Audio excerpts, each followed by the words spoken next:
Bismillahirrahmanirrahim. Assalamualaikum waalaikumsalam warahmatullahi wabarakatuh. Alhamdulillahi rabbil alamin. Nahmaduhu wa nasta'inuhu wa nastaghfiruh wa na'udzu billahi min syururi anfusina wa min sayyiati a'malina. Man yahdihillahu fala mudilla lahu wa man yudlilhu fala hadiyalah. Amma ba'du. Jamaah salat maghrib Masjid Raya Hubbul Watan Islamic Center Nusa Tenggara Barat. Puji syukur kehadirat Allah Subhanahu wa taala.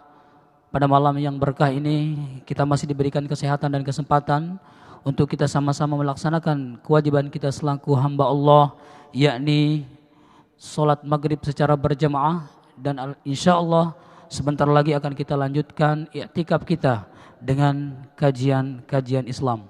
Kemudian salawat teriring salam semoga selalu tercurahkan kepada baginda Rasulullah sallallahu alaihi wasallam beserta para keluarga, para sahabat dan pengikut beliau hingga yaumil qiyamah. Amin ya rabbal alamin.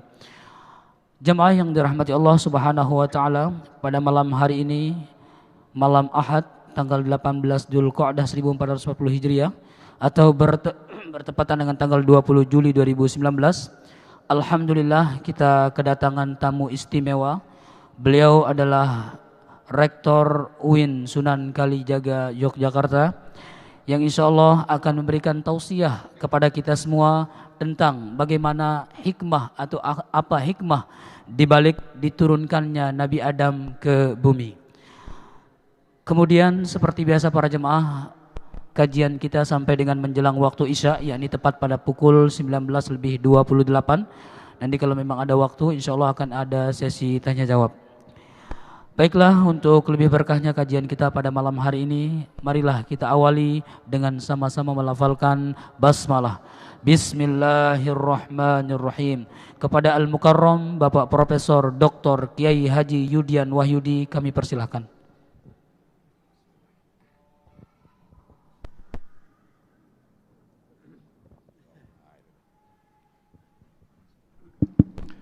Assalamualaikum warahmatullahi wabarakatuh.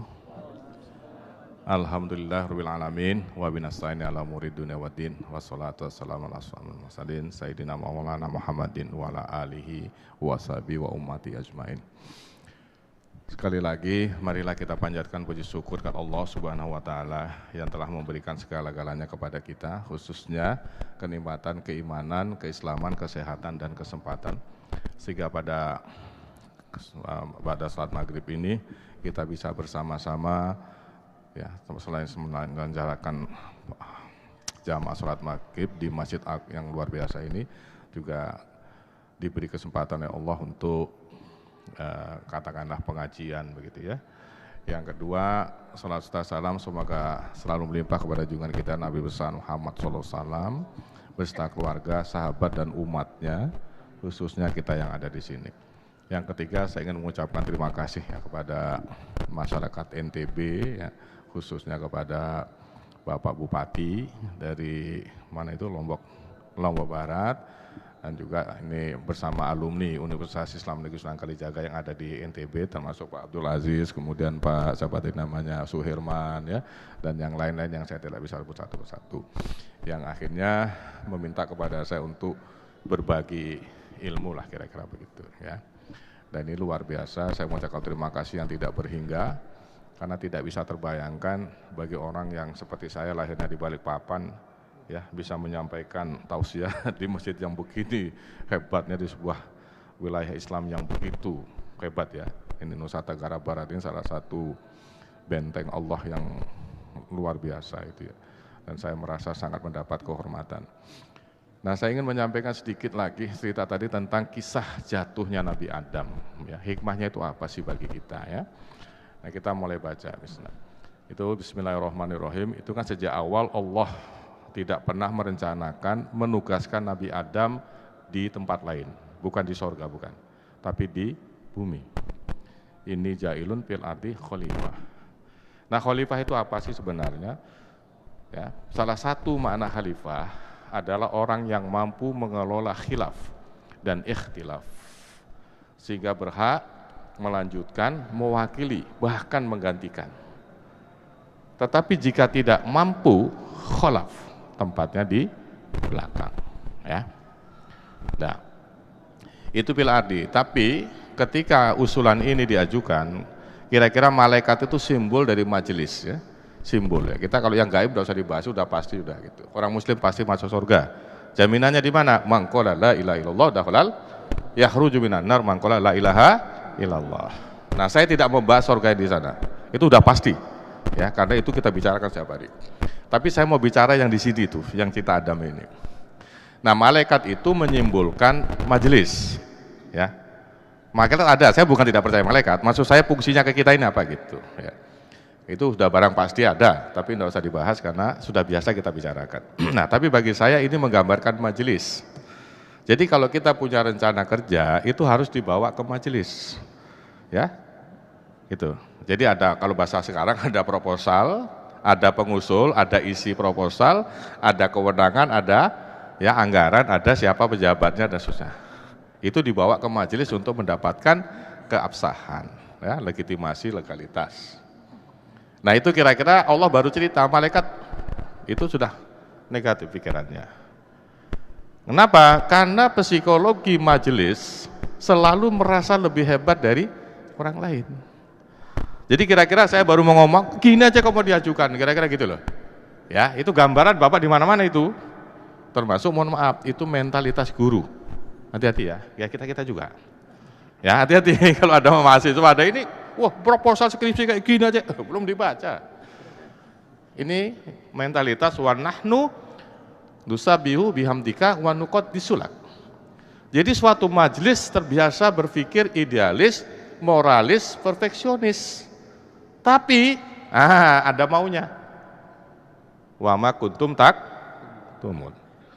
Ini universal, Pak. Bapak kemana saja ketemu itu, ya. Bapak kemana saja ketika mencari legitimasi pasti ketemu wa ma kuntum taktumun. Ya. Paham ini Bapak? Kalau bahasa gampangnya gini lah, sok semuci gitu loh, Pak ya. Alah, tapi ternyata gitu loh ya. Mohon maaf, ini manusiawi. Ini psikologis, ini fitri. Ya. Begitu. Nah, belum dibaca kok udah marah, kira-kira gitu loh. Oke, nanti saya datang lagi kalau gitu. Tapi jadwalkan itu pembahasan, kira-kira gitu. Kalau Bapak ke DPR MPR ya, nanti ngajuin anggaran, ngajuin proposal itu kira-kira begitulah. Nah, sekarang Allah bilang wa'alamal adamal maaf. Jadi di sini ini mohon maaf, syarat pertama jadi khalifah itu bukan agama. Karena ini gambaran Islam atau kemanusiaan paling awal. Jadi syarat pertama itu nama-nama. Lah nama-nama itu apa, Bapak? Nama-nama itu mudahnya kalau sipil ya gelar akademik, sosial, profesional ya, misalnya tuan guru ya, itu masuk salah satunya. Ya, kalau di Jawa Kiai Haji misalnya ya, gelar-gelar ini sipil. Kalau militer ya kopral ya jenderal dengan teknologinya. Nama-nama itu nanti kalau dalam teknologi menjadi bomber, menjadi pesawat tempur, menjadi nuklir, itu semua itu ya. Ini kalau bicara yang sedunia nanti maksudnya. Syarat untuk jadi khalifah itu ya, pertama nama-nama, bukan agama. Tapi nanti agama mendapat prioritas. Tapi syarat utamanya itu adalah nama-nama. Hati-hati, nanti saya kasih gambaran ya. Yang kedua, sumaradhum alal malaikah sampai fasjudu li Adam apa sajadu, itu menggambarkan satu prinsip saja, namanya menang tanding. Jadi kalau orang mau diangkat jadi pejabat, itu harus melewati proses uji coba, entah namanya komsel, entahnya fit proper test, entah namanya uji kompetensi, entah namanya ujian seleksi kompetensi dasar, pokoknya harus lewat tes. Nah, bahasa saya menang tanding. Menang tanding itu ada versi, ada pewarisan, ya seperti Sultan Hamengkubuwono ke-10 di Yogyakarta, ya karena jasa ayahnya DIY dinyatakan sebagai daerah istimewa Jogja, Sultan otomatis gubernur, paham ya Pak ya? Kalau kita se-Indonesia mau jadi pejabat cuma 2 yang tidak boleh Pak, gubernur DIY dan wakil gubernur DIY. Yang lain silakan daftar, gitu. Ya, mohon maaf ini aplikasinya ke sana. Nah yang kedua pemilihan. Pemilihan itu bisa melalui ya, kalau bahasa sekarang one man one vote, pemilihan langsung, itu contohnya Presiden Jokowi, Presiden SBY. Ada yang melalui perwakilan, ya, dari Bu Mega, Gus Dur, Habibie sampai ke Pak Harto. Ada yang melalui aklamasi Pak Karno pertama jadi presiden. Nah, kalau kita sepakat pun pakai lotre boleh. Ya, kalau kita mau. Karena wa amrum syura bainahum. Ya. Jadi urusan ini urusan lokal, urusan kita. Jadi misalnya ini kita angkat, siapa yang jadi ketua tamir karena kita sejajar supaya tidak menyakiti yang lain, lotre umpama. Kita setuju, tidak ada masalah. Ya. Andai kata. Tapi kalau tidak ada kesepakatan di bawah, baru prediksi kanan terjauh malaikat berlaku. Apa? Yusfikud dima. Mohon maaf, perang. Karena tidak ada otoritas apalagi power ya yang tidak ditegakkan di atas menang tanding. Oke, kita lihat dulu kenapa Tuan Guru Bajang jadi gubernur. Saya mau tanya, syaratnya apa dulu? Ikut tanding nggak dia? Ikut kan? Benar tuh Pak? Ya. Nah, begitu seterusnya. Mana Pak Mutawali sini, rektor itu? Kenapa Pak Mutawali murid saya itu jadi rektor di NTB? Ya karena menang tanding salah satunya. Kenapa menang tanding? Karena punya nama syarat di situ maksudnya. Ya. Jadi nama itu kalau calon rektor UNTB sekarang UN NTB itu 1 WNI. Nah, ini mayoritas kan? Oke, mayoritas, tapi sudah minoritas kalau dibanding sedunia. Dari sekian miliar orang hanya tinggal 200 sekian juta. Tambah PNS. Ah, berkecil lagi ya Pak ya. Terusin lagi. Dosen, tambah kecil lagi. Terus tambahin S3. Nah, ini nama loh Pak ini yang dimaksud di Adam itu ini maksudnya ya. Bukan Umar bin Khattabnya, bukan. Bukan Abdul Aziznya, bukan. Tapi kingnya itu loh namanya. Ya. Terus ditambah Kaprodi, kepala program studi minimal 2 tahun kalau kemenak ya. Nah, ditambah lagi profesor. Inilah yang dimaksud nanti kamin fiatin qolilatin ghalabat fiatan katsiratan bi idznillah. Sudah berapa kali terjadi dalam sejarah kelompok minoritas mampu mengalahkan kelompok mayoritas dengan izin Allah. Nah, izin Allah yang terbesar itu ya al-asma'a ini. Iqra. Menjadi ilmu, menjadi sains dan teknologi, menjadi gelar-gelar profesional akademik sosial dan militer. Itu maksudnya. Ya. Di sini cerita Adam ini. Nah, kita teruskan, Adam ini menang tanding isinya begitu. Ya Pak ya, menang tanding. Nah, di situ dibilang fasilitasnya apa? Uskun anta wa zauzukal jannah. Perhatikan kata ini wa zauzuka. Orang berkesimpulan Adam itu jatuhnya karena mohon maaf hubungan seks. Bukan, ini suami istri kok. Tapi sorga ini mana? Nah, di sini persoalannya. Islam mengajarkan ada 2 sorga. Sorga besok di akhirat sana, ba'da qiyamah kubra, yang saya bilang tadi kita tidak usah ribut, karena kita sama-sama belum tahu tempatnya, belum tahu barangnya, ya kan Pak? Sorga kayak apa? Ya? Kata hadis qudsi, ma ainun ra'at, wala udunun samiat, wala yakhturu bi bali ahadin. Belum pernah terlihat mata, belum terdengar telinga, belum terbetik di hati seseorang.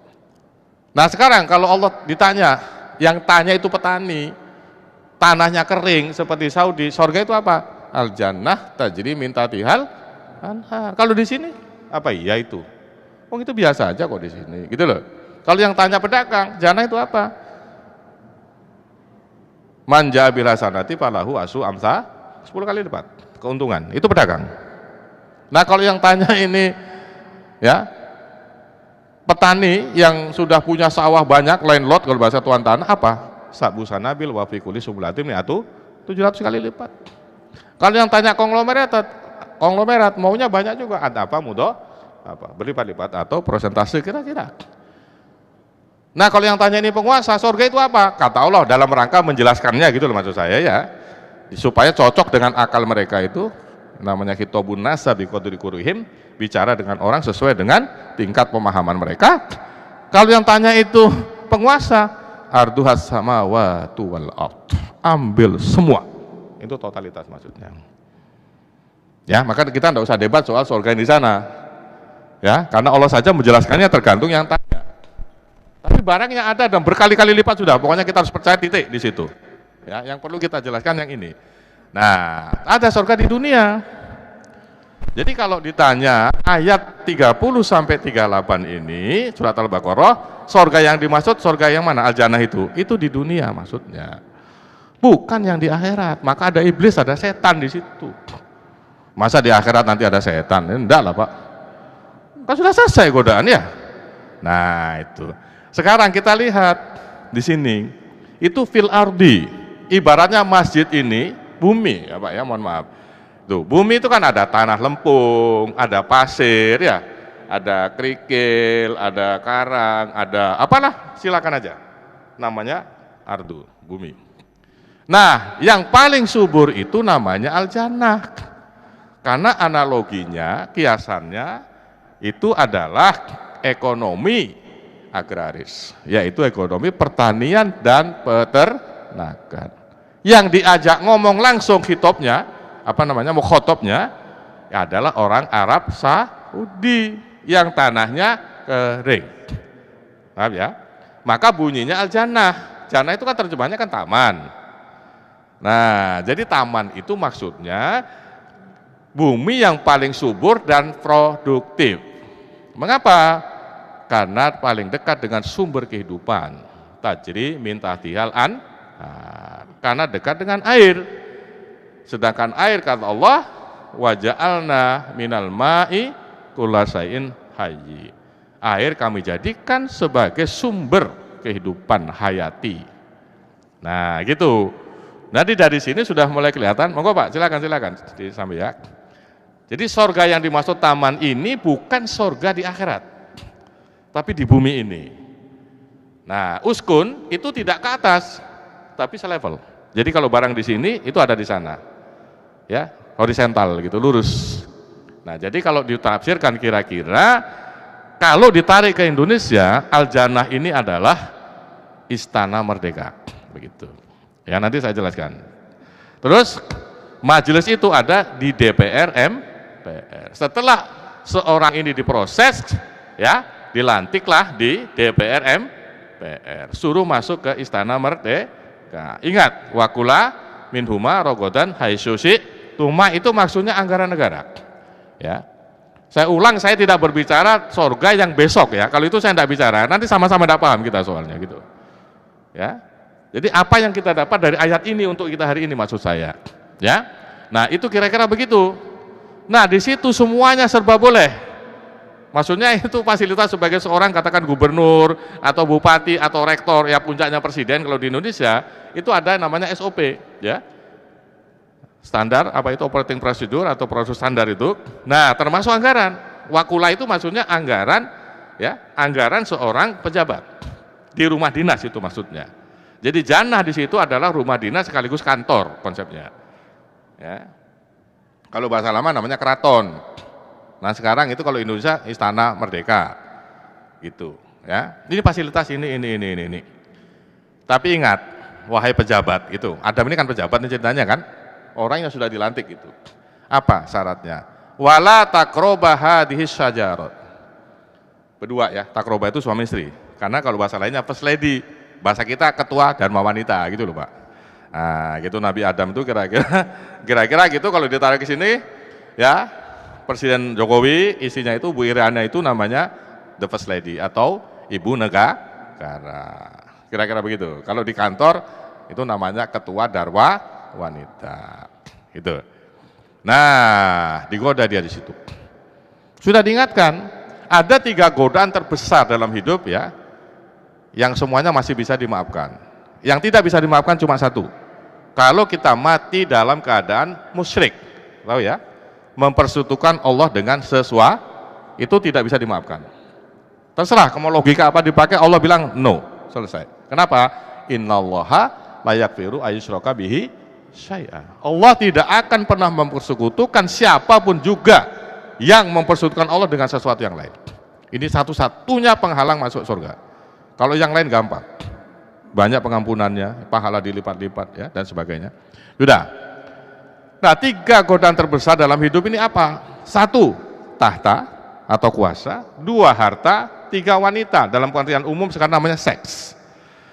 Sangat disayangkan para orang di dunia ini, termasuk 2 agama lain sebelum kita, itu kesannya Adam itu zina gitu loh, Pak. Coba perhatikan, bicara pohon apa itu buah khuldi, selalu ngomongnya kesannya kan kita ini jadi anak zina, yang dibilang dosa warisan. Padahal ini suami istri ini orang ini. Uskun anta wa zaujuka, kurang jelas gimana? Pak, paham ya? Jadi kita ini demi Allah bukan anak zina. Dan tidak ada memang dosa warisan, Allah tidak ngakui dosa warisan itu. Nah, tapi dosa Nabi Adam itu apa? Kok sampai nanti diturunkan dari rumah dinas, kira-kira gitu ya? Nah, ini masalahnya. Ya Pak ya. Ini kalau saya bandingkan dulu dengan pendapat Profesor Quraisy Shihab. Profesor Quraisy Shihab mengatakan dosa Adam itu kecil jika dibandingkan dengan dosa iblis. Itu iya. Karena Adam itu hanya tergelincir, fazalahumas syaiton ya. Sedangkan iblis menentang, bahkan ya takabur gitu. Aba wastakbaro. Iya Pak, kalau dibanding iblis itu kecil. Tapi dosa Adam ini besar kalau dibandingkan dengan Adam sebagai pejabat gitu. Tahu enggak ini? Dosa apa yang dilaksanakan Adam kok sampai diturunkan? Dosa besarnya itu apa? Pohon itu tadi. Pohon ini gambaran apa? Ini taman Pak ya. Taman tadi sudah ya. Nah yang paling tinggi itu pohon. Bapak bisa bayangkan kalau taman itu kira-kira 3 meter, 4 meter ya. Tapi kalau pohon bisa 100 meter ke atas. Itu maksudnya apa? Itu negara maksudnya. Ya, kalau bahasa agama itu Tuhan. Kalau analoginya maksudnya kiasannya. Tapi ini tidak bicara tentang Tuhanan, tentang administrasi pemerintahan. Jadi ayat ini, pohon ini maksudnya negara. Nah, Adam silakan kau ini fasilitas ini. Tapi ingat, jangan pernah menjadi negara. Itu maksudnya. Nah negara itu apa? Satu, enggak mau turun. Ya, kalau bahasa Perancisnya l'état c'est moi, negara adalah saya, seperti Louis ke-14 yang direvolusi di Perancis itu, karena dia menganggap agama adalah dia, negara dia, begitu. Yang kedua, bisa saja monopoli, bisa saja melakukan pelanggaran-pelanggaran berat yang dilarang untuk seorang pejabat. Ini sekarang misalnya kayak saya sebagai rektor, itu kan dilarang menerima apa namanya itu Pak? Gratifikasi. Loh kok kita biasa terima hadiah kok kiai-kiai biasa kok. Tapi sekarang kalau saya pejabat, tertangkap menerima 5 juta, turun dari jabatan. Loh padahal Bapak niatnya sedekah ke saya. Nggak bisa kata KPK, ini pelanggaran bagi seorang pejabat. Nah ini masalahnya begitu. Ya, jadi Adam itu pejabat baru. Nah ini dia, ini mulainya dari sini nih. Pejabat baru masih muda. Ya, bisa muda karena usia, bisa muda karena baru pertama jabat. Nah, tadi sudah saya bilang, ini negara ini, pohon ini, ya. Kalau bahasa lain jangan menjadi negara, jangan tidak boleh ada matahari kembar, gitu-gitu ya. Nah, salah satu tidak boleh jadi negara itu tidak boleh korupsi. Nah itu. Sekarang, apa yang sangat diinginkan oleh seorang istri yang suaminya baru saja dilantik jadi pejabat? Karena bukan zina di sini, Pak. Tidak ada urusan dengan zina, dia semua istri kok. Ya, apa? Harta, kan? Harta. Nah, jadi Adam ini jatuhnya adalah gambaran pejabat yang menyalahgunakan kewenangan untuk korupsi, menguasai harta negara. Itu yang dimaksud dengan istrinya, jatuh dia itu. Ya. Bisa bayangkan kan Pak, pohon itu kan kecil ya, itu kan gaji segala macam lah kira-kira begitu standar hidup. Nah, dia mau yang ini, punya negara mau diambil sendiri. Nah jadi jatuhnya Adam itu menggambarkan jatuhnya seorang pejabat, satu masih muda, ya. Yang kedua banyak ilmunya, dan karena dia bisa mengalahkan malaikat, majelis ya. Yang ketiga itu karena merasa punya backing, kan dia di backing Allah itu. Nah backing itu siapa? Macam-macam nanti dalam hidup kita. Mohon maaf, bisa partai, bisa ini, bisa ini, bisa ini. Nah terus siapa di situ? Kalau Adam jatuhnya karena rayuan istri. Nah, jadi istri itu apa? Keinginannya adalah kemewahan. Itu loh Pak. Jadi jatuhnya Nabi Adam menggambarkan ini. Maka pejabat muda, mohon maaf saya, biasanya tuli telinganya. Ya, hati-hati, tidak mau mendengarkan saran dari orang terutama yang lebih berpengalaman. Itu yang ditunggu oleh iblis. Tunggu, orang ini nanti akan begini, begitu loh, paham ya? Pak, benar ya? Nah, jadi dari situ jatuhnya Nabi Adam, saya ulang, bukan karena seks, tapi lebih karena godaan, ingin memuaskan keinginan istrinya, yaitu kalau bahasa kita the first lady baru yang ingin kemewahan mendadak. Al-ajalatu minas syaiton. Ya, keinginan cepat atau instanisme itu bagian dari setan. Nah, nanti ini disuruh turun ini si Adam ini. 2 kali turunnya, Pak. Nabi Adam ini turunnya 2 kali. Yang pertama dia bilang, Ihbitu. Ini apa? Ihbitu itu kalau seorang pejabat, kira-kira dinonaktifkan sementara dan dia diperiksa. Itu. Ya, Pak, di BAP lah. Nah, dicari, kamu dulu ini dokumennya, kamu itu, ini dokumennya, kamu ini, itu dokumen. Udah ketemu, dipanggil dia. Nih, kita bacakan kesimpulan ya. Bapak pernah nggak itu ngalami yang di kantor kalau ada setiap akhir tahun itu, Pak ya? Yang audit itu. Nah, ini dia. Nih, Pak Adam, gitu ya kira-kira. Ini ditemukan pelanggaran sangat berat. Anggaran negara hilang sekian. Ya. Nah, akhirnya ketemu ngaku. Makanya dia bilang, "Fatala kok Adam kalimatin min rabbih." Bukan agama loh, Pak, kalimat. Itu maksudnya yang dibilang itu ini kuntu minadh-dhalimin itu ya. Dia menyesali. Oke. Diterima. Ya. Fataba alaih. Tanda tangan mengatakan apa? Tidak akan mengulang kembali kesalahan yang sama. Itu maksudnya proses itu. Kalau kita tarik ke dalam administrasi negara. Karena pelanggaran yang berat, oke. Kamu udah ngaku ya, iya. Terakhir dibilang tidak akan, tanda tangan. Kira-kira kalau sekarang di atas materai gitu, Rp6.000, stempel, pihak dek udah, saksi-saksi. Tapi mohon maaf, ihbitu minha jami'an, ini yang kedua, ayat 38, yang tadi 36. Nah, nanti mustaqorun itu, aduun pibadin itu maksudnya apa? Hati-hati, dalam kesaksian sebelum final, ya ini kan baru awal ini. Nah, itu apa? Biasanya terjadi pertengkaran antara pihak-pihak yang bersekongkol. Nah, jadi Adam tabrakan sama setan gitu ya, tabrakan sama istrinya. Itu gambaran kita hari ini, Pak. Jadi kalau saya ditangkap, nanti WR1 ngomongnya ke lawan saya, WR2 ke lawan saya, kelahi lagi dari situ, gitu loh, paham ya? Karena apa? Nafsi-nafsi. Masing-masing ingin, itu ya, masing-masing ingin selamat. Gitu. Ini hati-hati, ini dalam kehidupan yang nyata ini. Ya.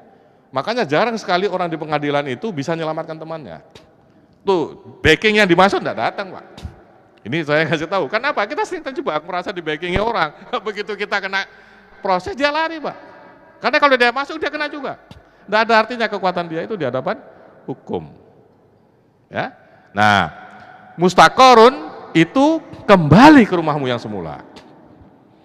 Mataun, nah, kalau kemarin anggaran negara tinggal ngomong, sekarang kau cari sendiri. Itu maksudnya. Makanya mata di situ artinya terputus-putus ya. Ada yang lebih baik, ada yang lebih ini, yang lebih besar gitu. Ini. Bisa kan bayangkan Pak ya, kalau jadi pejabat misalnya, jadi rektor 15 juta itu gampang. Tapi kalau udah diturunkan jadi rektor, apalagi kena kasus, itu duit 2 juta aja susah. Nyari sebulan. Ya. Nah, ilahinen itu maksudnya ya, ilahinen itu sampai sanksi diangkat. Ya, misalnya seorang pejabat kena sanksi, tidak boleh naik pangkat misalnya 4 tahun, itu maksudnya. Bisa juga jabatannya dicopot.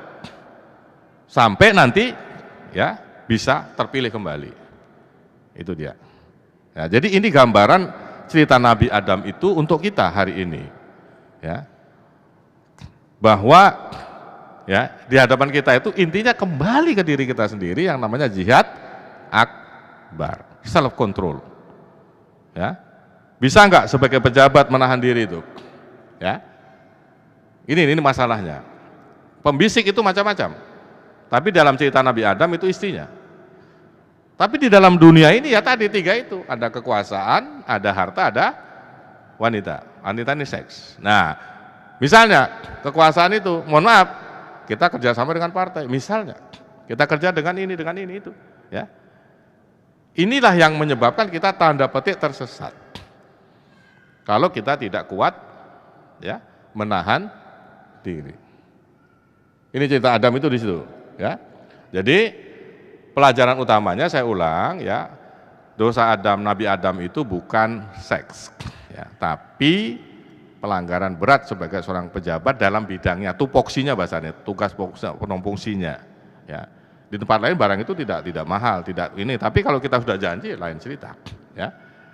Itu mengikat sebabnya kan ufu bil uqud. Nah, yang kedua tadi saya katakan sorga yang ada di cerita Nabi Adam ini bukanlah sorga yang di akhirat, tapi sorga yang ada di bumi ini. Maksudnya adalah kalau bahasa sederhananya ya istana negara. Kalau level nasional, kalau turun ke gubernur ya apa bahasa di sini? Pendopo gubernuran. Kalau di kabupaten, kalau di rektor, tempatnya Pak Mutali misalnya itu rektorat. Kenapa? Karena al-jannah itu bertingkat-tingkat, ya betul Pak? Ada Jannatul Naim, ada Jannatul Firdaus dan seterusnya. Sesuai dengan tingkat perjanjian kerja. Benar ya? Ufu bil uqud. Nah, di situ ya. Nah, jadi pelajarannya kalau kita menjadi pejabat, kita harus ingat aturan mana yang paling berat bagi kita dalam posisi itu. Karena bisa saja di tempat lain peraturan itu tidak terlalu penting. Ya, bisa saja tidak terlalu penting, tapi untuk jabatan kita dia sangat penting. Disinilah saya tadi berbeda dengan Pak Quraisy Shihab yang mengatakan dosa Nabi Adam itu kecil. Iya, karena dibandingkan dengan iblis itu jelas, sangat jelas. Ya. Tapi kalau dibandingkan dengan Adam besar, karena Adam melanggar ya tupoksinya yang paling tinggi. Ya, di situ. Nah, kira-kira itu, jadi kalau kita tarik nanti, kalau bapak-bapak punya usulan, misalnya begini yang saya masuk dari awal itu, kalau mau bikin sekolahan, itu harus ada proposal kan ya, ada yang mengusulkan, ada orang-orangnya segala macam, diusulkan kemana majelis itu. Kalau ini sudah jelas, kalau sekolah misalnya Sanawiyah Aliyah ke Kementerian Agama, tapi kalau SMP, SMA, SMK ke Dikbud ya, kan gitu loh ya maksud saya itu. Nah itu semua dipenuhi persyaratan-persyaratan itu. Inilah pelajaran administrasi yang bisa diambil dari cerita tentang Allah mengatakan ini ja'ilun fil ardi sampai akhir ayat 38. Baru nanti setelah itu Allah bercerita tentang hidayah, Pak ya. Nah jadi yang namanya agama dalam konteks ini menjadi prioritas, tapi bukan syarat utama. Sebagai contoh yang gampang saja, ya. Misalnya itu persyaratan untuk jadi rektor Universitas Gadjah Mada di Yogyakarta, kan tidak ada agamanya. Kenapa? Karena Indonesia mengakui 6 negara. Jadi terjemahan ar-ra'yatu ala dini mulukihim, kalau dulu terjemahannya agama rakyat tergantung pada agama raja. Ya, karena kerajaan milik dia. Nah, kalau ditarik ke Indonesia, ar-ra'yatu ala dini mulukihim, agama negara tergantung pada agama konstitusi. Karena konstitusi kita mengakui 6 agama, maka 6 agamalah yang sah di Republik Indonesia. Karena ini jabatan Republik, kasus Gadjah Mada tadi, maka agama bukan merupakan syarat. Tapi bisa jadi prioritas. Misalnya, umpama saja, yang daftar itu misalnya 1 Kristen, 1 Katolik, 1 Buddha, 1 Hindu, 1 Konghucu, dan 1 Islam. Yang menang siapa? Islam, karena dia mayoritas, cuma begitu maksudnya. Tapi andai kata dibalik, ya 1000 calon dari Muslim tidak memenuhi syarat, boleh nggak? Tidak kan? Tidak. Nah itu dia. Nah disinilah supaya kita memahami cerita Nabi Adam ini gambaran ya bahwa sebenarnya yang paling utama sebagai syarat untuk hidup bahkan nanti menang kalau bahasa lainnya, kalau bahasa Darwin itu ya Charles Darwin itu the fittest ya, yang paling kuat gitu, yang paling lolos seleksi sana sini. Kalau bahasa Islamnya atqakum, orang yang paling bertakwa itu ternyata syarat pertamanya adalah ilmu ya. Makanya Quran yang pertama turun itu Iqra. Makanya Nabi mengatakan man aradad dunya fa alaihi bil ilmi wa man aradal akhirah fa alaihi bil ilmi wa man aradahuma fa alaihi bil ilmi. Nah, ilmunya itu yang seperti apa? Nah, inilah yang perlu kita jabarkan. Karena khalifah itu luas ya kepemerintahan begitu, maka kita membutuhkan sebanyak nama dalam sebanyak bidang. Misalnya, supaya jadi khalifah di Kementerian Kesehatan, nama pertama apa? Yang paling diperlukan? Nah, itu Pak, persis. Kalau Bapak mau jadi khalifah di Kementerian Hukum dan HAM, namanya apa? Nah, sarjana hukum. Hati-hati, ini yang membuat umat Islam jatuh di mana-mana. Karena sudah dan ya.